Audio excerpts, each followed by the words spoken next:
Hindi ya mendekithia ma riboti ya BBI igoti karuni riathanire mutongoria wa bururi ndari na mahinya ma gutabania Mogaruruku Ma Gigatiba. Riu President William Ruto akihoshia mwihoko wa kugarura icunji imwe hari mbunge cieri. Muroto wa mutongoria wa bururi wa kwandikithia Mogaruruku maya rugikirirwo nganja ni atongoria amwe. There are provisions for amendments which could have gone to Parliament directly. But Raila Amolo Odinga and Uhuru Kenyatta decided that a constitution is a major document. You must involve the people first. You could just be trapping us by telling us good things, but the real intention is even to interfere with the presidential term limit, because that is where his interest is.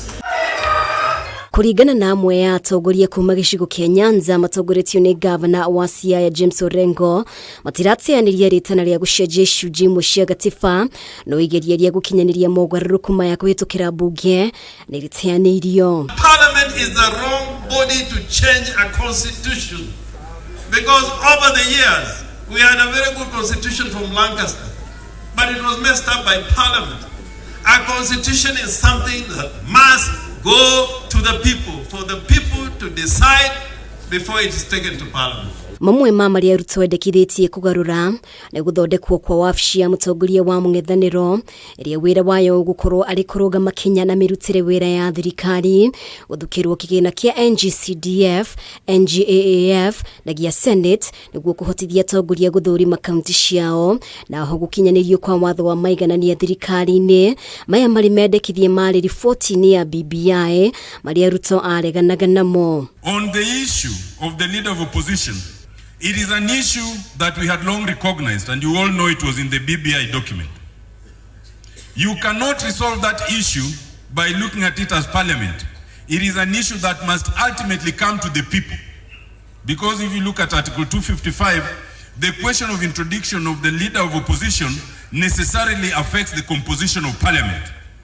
Anything that affects the composition of parliament must go to referendum. Ruto is saying that for the creation of the leader of opposition, all he needs to do is to write to Parliament. But we had that office created under BBI. At that time he said no. He should tell us why he was opposed when that provision was in the BBI document. Ugukiri uguo mubunge wa Arenda Otiende Amolo ni oritie mamwe ma mendekithia maria mari riboti-ini ya BBI makuruhanio Mogaruruku-ini maya agikorwo ni maundu maraguna muingi no ti makuguna mafataro ma andu kiumbe. Ruto has never been a man who has argued for reform for the constitution. When he is making those changes and proposals for those changes, you must make sure that you are doing the right thing. We must borrow all the good things in BBI that they opposed. If the president now has come to accept BBI, we welcome it, but we welcome it on terms of Kenya. Niguo mendekithia maya mahituke kuhitukira mbunge megufatara kunyitwo mbaru ni ya mbunge 233 hari ya mbunge 349 mbunge-ini ya kibũrũri.